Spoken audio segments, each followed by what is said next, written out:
Përshëndetje miq, në kuadër të zgjedhjeve parlamentare të 11 majit, sot jam me kandidatin e qarkut të Tiranës, zotin Akil Kraja. Përshëndetje Akil, mirë se erdhe në Elevate.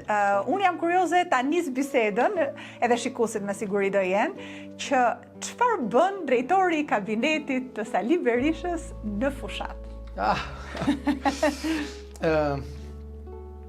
E grye ndërgjegja.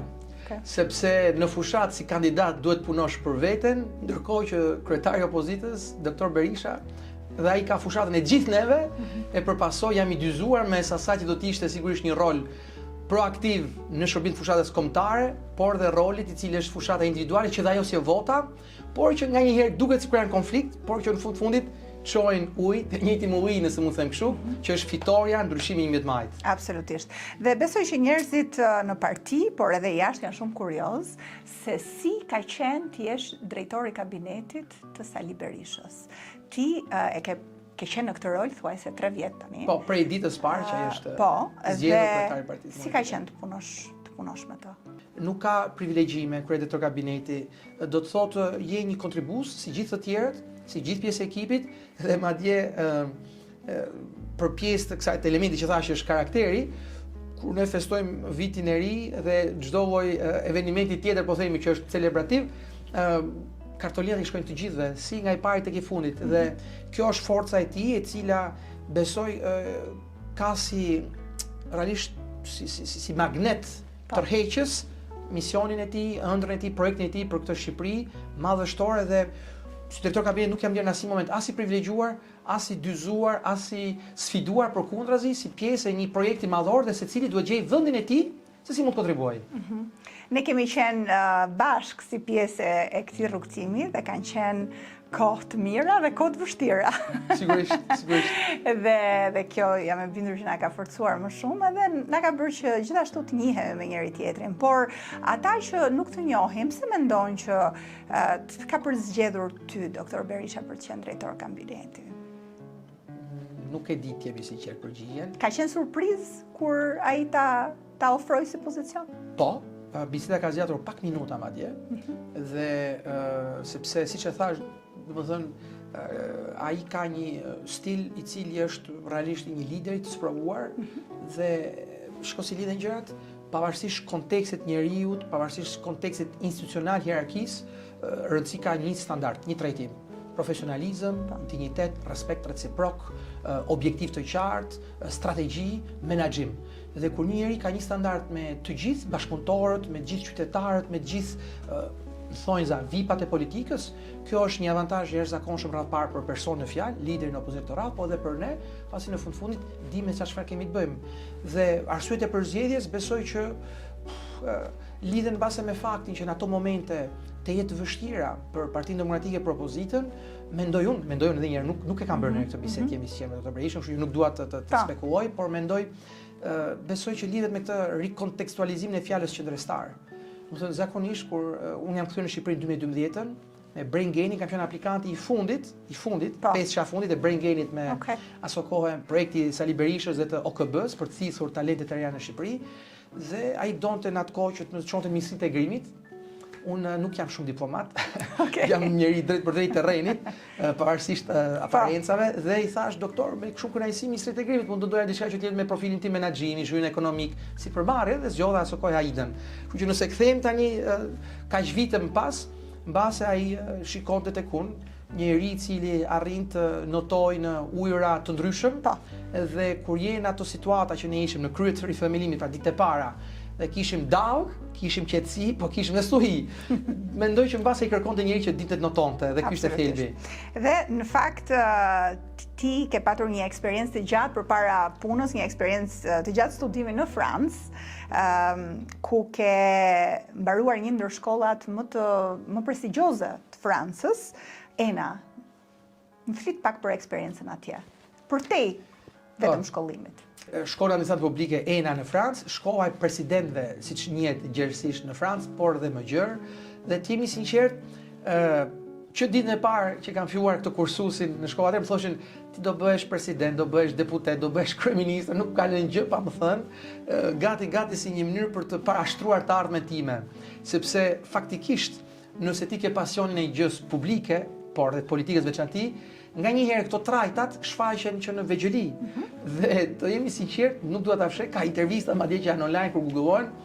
Unë e kam shprehur ambicet për politikë që i vogël. Okay. Madje sipas disa tafërmi që 10 vjeç. Por në atë kohë ti thua 10 vjeç. 10 vjeç çfarë bën një 10 vjeçar përveç se mund të jetë mirë me mësime në shkollë? Shihte emisione politike në atë kohë? Edhe këto e kam bërë frena po. Dhe madje e di si është historia, ta tregoj pse lidhen gjërat. 10 vjeç ne kishim një klasë eksperimentale për histori, gjeografi dhe mësuesja atëre historisë na thot do bëni harta, pra hartat me piktura e kështu me radhë për historinë, jo për gjeografinë, për historinë. Dhe me një shokun një piktor ne bëm një hartë të Kosovës, 10 vjeç. Dhe aty ne shkruajtëm për masakrat, për viktimat, për dhunën ndër vite që është bërë vëllezërve. Unë jam dhe i kosovar nga origjina dhe kjo hartë doli shumë e mirë të drejtën dhe atë ditë duke qenë se ishte klasë eksperimentale, në ato vite flasim vitet 95, më kupton. Vjen në një ekip i TVSH-s, televizion shqiptar publik. Dhe xhiron, domethënë një 10 vjeçar me një shokun e tij, që flasin për një hartë për luftat e Kosovës. Unë jam rritur nga gjyshja ime e cila që i vogël më fliste për Kosovën, për Gjakovën e kështu me radhë. Pra e kisha një. Pra gjyshja ishte nga Kosova, gjyshja nga Gjakovar. Edhe e kisha brenda këtë gjë. E kisha brenda nga mamaja. Dhe e kisha brenda dhe këto televizionit kur pak këtë djalin me syze i flisja shpejt edhe atëherë, thanë ore hajde shikoj një televizion. Dhe më morën në televizion dhe më pas çfarë ndodhi që ne krijuam në TVSH të parin emision gazetaresk për lajme për tri që quhej Troç. Dhe ne atë kemi pushuar njerëz nga puna se abuzonin me tenderat e shkollës. Kemi abuzuar njerëz realisht kemi hequr njerëz nga puna se abuzonin me konvikte këtu në Tiranë. Ishte një emision që mori shumë audiencë në ato kohë. Edhe ti the, unë që nga për këtë punë, jo, nuk thash të, thash që është mirë me i shërbyer, domethënë bëshën hero. Si çdo fëmijë, disa bën hero në sport, disa bën hero në të mirën e tyre, secili ka çdo adoleshent ka një pasion, rastisht që pasioni im ishte televizion në ato kohë, dhe kjo më çoi në SBA, që të kuptoj vetë bimte politika, dhe në SBA bëra një dokumentar për drejtën e votës dhe këtu tani ndodhi ajo ndryshimi. Dhe i thash vetes, o Akil, po s'mund të jesh mbrapa mikrofonit gjithmonë, të bësh pyetje, mbase është mirë të jesh para mikrofonit dhe të japësh përgjigje, pra herë përsëris. Ajo që bëri ndryshim madhor ishte boll më me bërë pyetje. Kur e pate këtë moment reflektim? Në Amerikë. Të them drejt, në Amerikë aty ishte ne punova për një dokumentar televiziv, 21 vjeç, për drejtën e votës dhe për drejtën e votës në Amerikë dhe pash, domethënë aktivistë shoqërisë civile, histori nga më ndryshme të politikën amerikane, shkova në Senat, bëra një dokumentar për lobimin shqiptar kosovar në mbështetje të qeverisë Kosovës, etj. Pra kam pas një experientë shumë bukur, them drejtën. Dhe aty thash, hey Akil, ore, mund të jesh mbase para mikrofonit, jo vetëm brapa të bësh pyetje. Pra ti ke bërë dhe eksperiencën amerikane dhe eksperiencën frankofone. Kam jetuar një vit në Amerikë, në New York, ishte një eksperiencë unike dhe kam ndryshuar shumë në Amerikë, ti ke jetuar në Amerikë. Dhe them të drejtën, nganjëherë, domethënë, shumë njerëz kanë nevojësi nga të më kuptojnë, sepse besoj që karakteri, si thamë për Dr. Brishën, është një shumator e situatave ndryshme. Dhe në Amerikë, të them drejtën, kam mësuar të gatuaj shpejt, të jemi drejt për drejt edhe mos më rënë shumë, ndërkohë që Franca, Italia, Belgjika, vende ku kam jetuar në 10 qytete, janë, domethënë, vende europiane të cilat kanë, le ta quajmë, i bien gjatë për të shkuar tek konkluzioni, ndërkohë që Amerika është AB, kaq. Megjithatë ti shpejt ecën, shpejt flet, shpejt i bën gjërat. Kështu që është mënyra jote efikase për të arritur rezultatet. Okej, na thuaj thelbin, sepse nganjëherë do të përpiqem të respektoj. Kjo është ana frankofone, shikon? Patjetër. E kam dhe unë këtë eksperiencë frankofone, kështu që e di. Megjithatë, pastaj në Francë kalove më shumë kohë. Po. Sigurisht, në Francë kam jetuar më gjatë. Ka qenë zgjedhje e jotja të shkojë atje apo u gjende nga rrethanat të detyruan në një farë mënyrë le ta quajmë një trashëgimi lingvistike. Ime më është mësuese frëngjishtes dhe perse 18 vjeç, pak a shumë, Franca ishte dritarja ku unë kisha filluar të mësoja sigurisht për shkollën e lartë dhe aty aplikova për një shkollë ku isha i pari shqiptar, që quhet Instituti i Studimeve Politike të Parisit, cikli i Dijonit, aty isha i pari shqiptar, edhe për ENën kam qenë i pari shqiptar, edhe rithemelimin mbase kam qenë i pari antar i Këshillit Kombëtar që ka firmosur rithemelimin, sepse realisht edhe sot kësaj ditë kam bindje që nëse ke të vërtetën në krah, nëse ti je i bindur në thellësinë tënde që kjo është e duhura, as barrierat janë psikologjike. Po ke qenë më shumë logjik në marrjen e vendimeve apo emocional? Jo, nuk shiko, pavarësisht. Sepse guximi kërkon Po, patjetër. ndoshta edhe një miks të dyjave. Unë do thoya që nuk jam emocional shumë, jam pasionant. Është të arrit kem hapësira, mundësinë që të kemi kontribut për vendin tim, për veten time, për këtë histori të vendit tonë. Më tregoj edhe disa nga pasionet e tua që ti i gjete dhe i shpalose në Francë, duke qenë edhe frankofon edhe prej mamas në një farë mënyre, por edhe natyra jote, mendoj. Më ke treguar disa histori që s'kam bëjnë vetëm me akademikën, kështu që...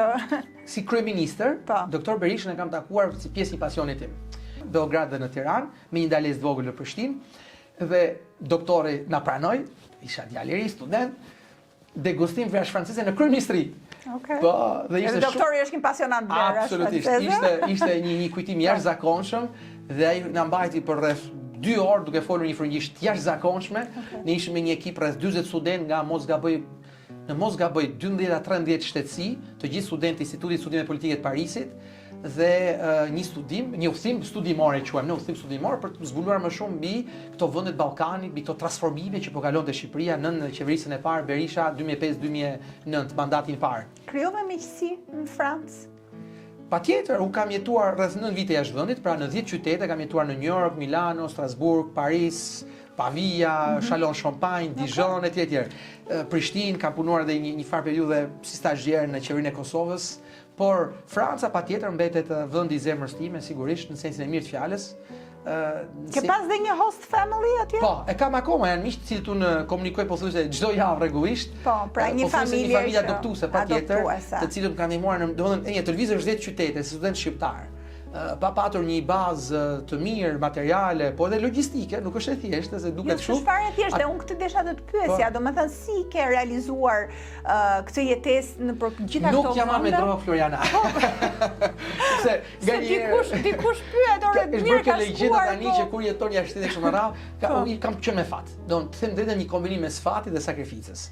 Dhe gjëja e parë është mbështetja që më është dhënë nga qeveria franceze si bursier. Shkollimi më ka shkuar. Pra ke marr bursë? Po, edhe kam punuar.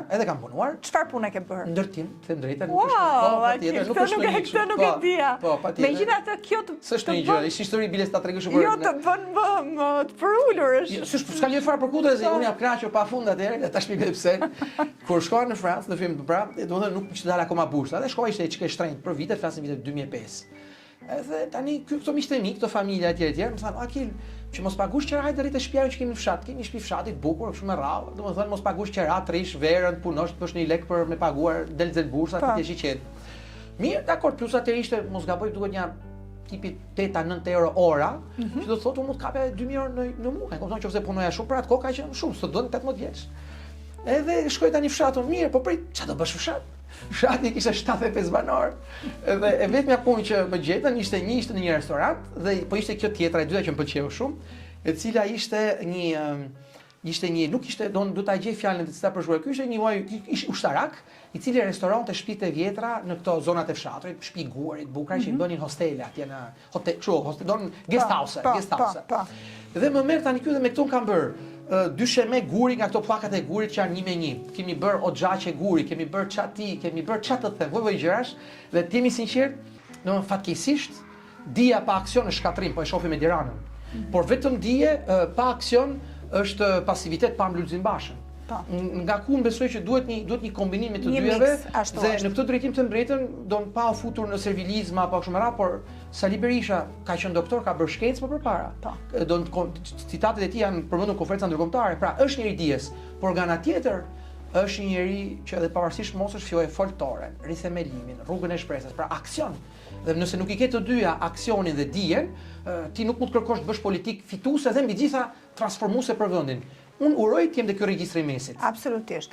Dhe ti në fakt edhe mbasi u ktheve nga eksperiencat e tua të gjata në përbot dje, edhe pse ke jetuar pak më shumë në Francë, kur je kthyer ke bërë punë të ndryshme në Shqipëri, pra ke qenë edhe drejtori kompanive financiare, ke punuar për Agjencinë e Zhvillimit të Investimeve, pra ke bërë ke pasur një karrierë në fushën e ekonomisë, por gjithmonë duke kontribuar edhe në Partinë Demokratike. Pra, nuk ka qenë mjaftueshëm për ty që të arrije një pozicion të mirë në një korporat madhe, ndoshta, edhe të shikoje punët tua, ke dashur gjithmonë edhe të kontribosh, pra rolin publik e ke pas me rëndësi. Ta thash, fatmirësisht nuk e di që i vogël kjo skica e madhe ka qenë për këtë vizatim që ne po flasim, që lidhet me 11 majin. Sigurisht. Pra, dhe unë nuk gënjej, publiku, ato miq e din tani, mund të isha sot edhe CEO, në një shtet tjetër madje, këtu afër, e kështu me radhë, pra pozita shumë favorizuese, financiare, profesionale, satisfaksion individual rreth parë. Por politika është zgjedhje.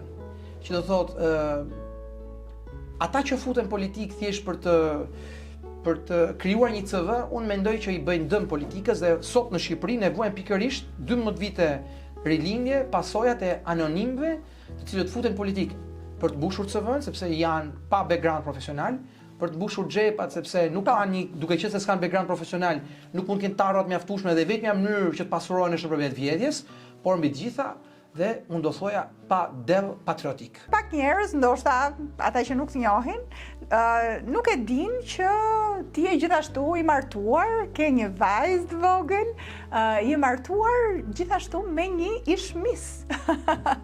Kjo është interesant. Isi Topçiu, si ka qenë historia juaj e njohjes dhe lidhjes? Fare e thjesht, ajo është më demokrate se unë. Ajo vjen nga një familje persekutuar gjatë regjimit komunist dhe jam unë që më duhet t'i them ku është PD-ja çdo ditë sepse ambitet e saj për Partinë Demokratike, për ndryshimin, janë ku e ku absolutisht më të larta, më pasionante, sepse unë besoj që keq apo mirë, personi që ke në krah, nëse nuk të mbështet në këtë rrugtim politik, kthehet në barrierë dhe isi është tifozja ime më e zjarrt, numër 1 dhe them vetëm jam shumë krenar për të, për mënyrën si mendon dhe mbi gjitha edhe për shumë vajza të reja të cilat shpeshherë harrojnë që të jetuarit në një komunitet, në një qytet, duhet të jesh edhe referencë dhe unë besoj që ajo e bën më së miri këtë gjë, jam realisht shumë krenar dhe me fat për të. Dhe këtë unë duhet ta konfirmoj, sepse në takimet që kemi bërë me diasporën në Itali, mamaja Isit ka qenë gjithmonë prezente. Po, është vërtet, absolutisht. Gjithmonë prezente dhe më ka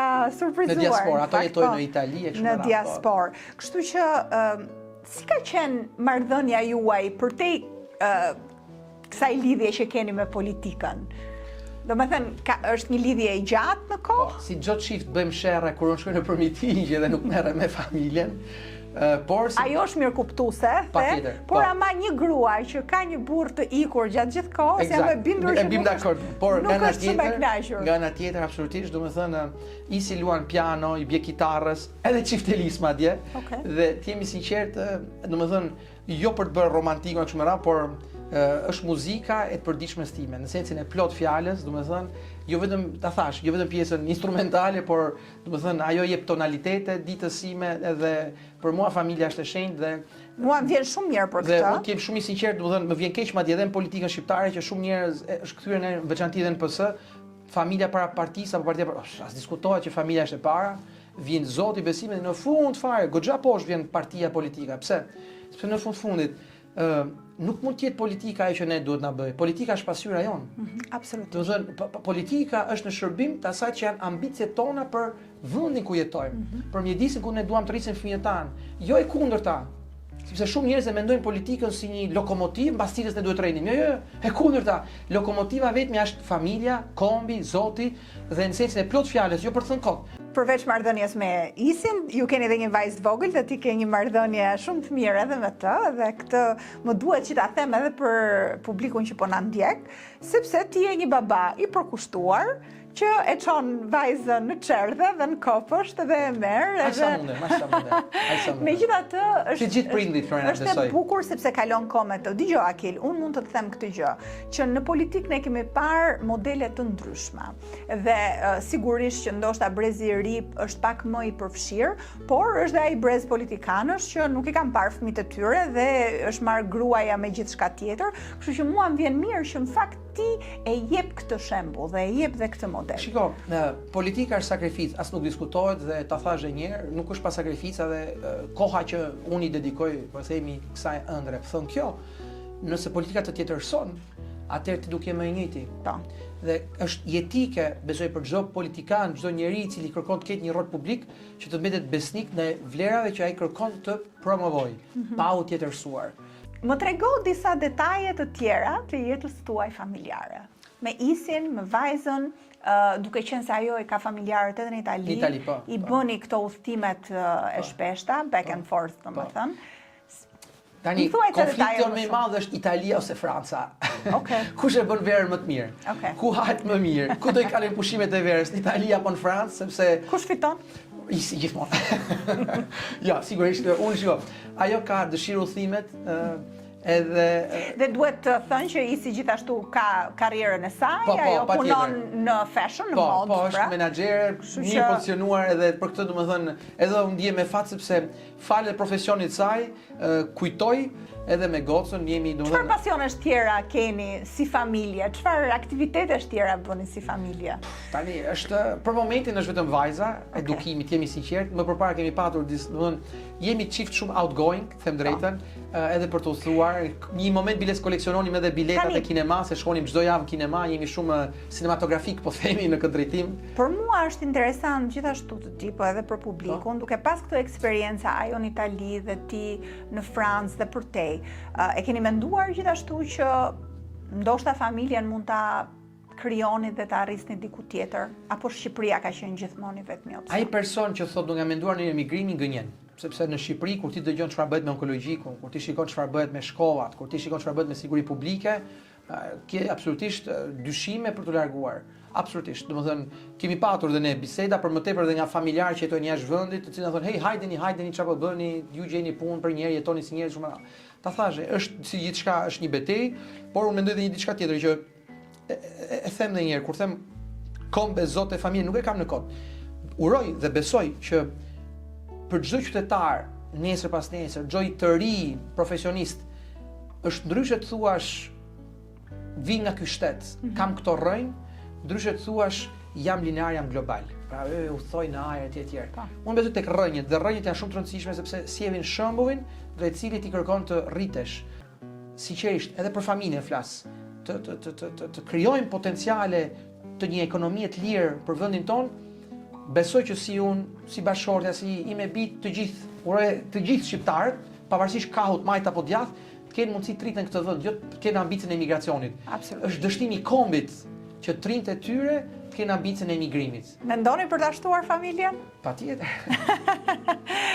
Si Ti e di që kemi një bonus dytë neve, 60 euro në muaj për fëmijën e dytë. Në muaj 60 euro. Jo, me që mendon tek familja, tek një familje ndoshta Patjetër. më e madhe, dhe Absolutisht, Partia po, Demokratike mendon absolutisht. për Jo, shiko, për një familje më të madhe. dhe- Është Zoti na dhënë mirësinë e fatin për të patur një familje siç ne aspirojmë, Ke patjetër. qenë njeri objektivash gjithmonë për të arritur një gjë të caktuar, apo e ke marrë jetën edhe gjithashtu si të ka ardhur? Ky është një nga base ato dobësitë e mia që jam shumë si e theti i objektivave dhe kjo më bën që base edhe në sjellje me njerëzit, duke qenë se kam një linjë, nganjëherë ku vjen gjëja letit don e çikastësore, kjo në bie ndesh me ato bindjet e mia me këtë rrugtimin tim skicën që tham në fillim, e përpasoj Megjithatë kur Kështu që je jam njeri që kam një objektiv, po kur je i objektivave, pastaj her pas here mund të përplasesh dhe përballesh edhe me zhgënjime. Po, patjetër. Dhe si ke menaxhuar pastaj? Po ja, kjo ta thash, nuk më doan ma miratuan doktoraturën, pastaj për zdyti, ky nuk e di tash s'ka mos futemi te emrat, nuk e di u mblok komisioni në mënyrë anonime kështu me rrave etj, vazhdoi u bë historira etj. Ishte një lloj zhgënjimi të them drejtën, kaloi mirupafshim, jeta vazhdon, nuk ka asgjë të keqe, humbëm zgjedhjet e 2021-shit, domethënë edhe në raste profesionale. Dhe ke gjetur forcën gjithmonë për të besuar sërish edhe për të qenë për të pasur një objektiv tjetër. Ke të drejtë, domethënë unë jam dem horoskop. Okej. Dhe nëse mund ta shkurtoj përgjigjen, jam dem shkurt. Dakord. Kaq. Dakord. Jam këmbgulës, jam. Ti ke qenë fushat gjatë gjithë kësaj kohe, ballë për ballë me qytetarët, je ulur me ta, si të kam pritur? do t'jem shumë i sigurt, ka të dy variantet. Ka një variant i cili janë nën punës civil përgjithësisht davohen, të cilët kanë frikë të ndalojnë në rrugë për të marrë qoftë një flet palosje me edukatën më maksimale. Thënë, ok, faleminderit se jam për frikë që dukesh sikur ke kontakt e lëre më të shkëmbesh me i përfaqësues të opozitës. Por është dhe pjesa tjetër, prapa kujtave. Ne bëjmë shumë dermder, shumë ecje në Tiranë flas, dhe janë me dhjetra, po dhe socialistë, po dhe në punës deri edhe në policisë, po them që edhe pse janë në familje je i lirë, mund të votosh këtë duash, pra publik në punë civil ka detyrimin e ta quajmë të asaj që duhet të jetë larguar nga politika, por brenda banesës njeriu voton, jeton si çdo shqiptar. Mirëpritje jashtëzakonshme. Pra, pse kjo mirëpritje? Sepse kanë frikë, e thash pak më parë, sepse domethënë jemi në një realitet ku e ripërsëris edhe një herë. Këta i kërkojnë, Relindja, Pushteti, Tirana, i kërkojnë në punëve civil si një foto të familjarëve tuaj në diasporë që do votojnë për ne. Po ka turp më të madh se sa të godisësh intimitetin e familjes duke futur kushurinë e të afërmit, e bashkëshortët që mund të jenë në diasporë, po ka turp më të madh se sa ta nështrosh votuesin e lirë, sovrani, pra pronari, shteti nuk ka pronar, qytetari, votuesi është pronari. Pra ta nënshtrosh pronarin me frikë që u të heq nga puna, e të kërcënoj, e të bëj isha me një biznesmen pra ca ditësh, i djathtë, i deklaruar super zotëri. Akil tha nuk të pres dot se kam frikë se po më vën në një job. 100 ca punojnë, pa e kuptoni 2025-ën. Dhe kur nisi përmarrës, ka frikë për të shpalosur bindjet politike krejt lirshëm. Madje unë i thash, mos flasim politikë, hajde flasim për biznesin thjesht, jo tha se kanë frikë se do të vinë të kpusin direkt vën gjoba, po s'është kjo liri, nga ku e ripërsëris pritje jashtëzakonshme me një mesazh do thënë, fund tranzicionit për të bërë më në fund një Shqipëri madhështore. Dhe do ta bëjmë. Do ta bëjmë. Me bindur. Mendoj që edhe diaspora do të na japi një krah shumë të rëndësishëm. Amin. Faleminderit Akil. Faleminderit ty Florena. Ku zbuluam edhe anën tënde edhe për te politikës. Faleminderit. Edhe suksese.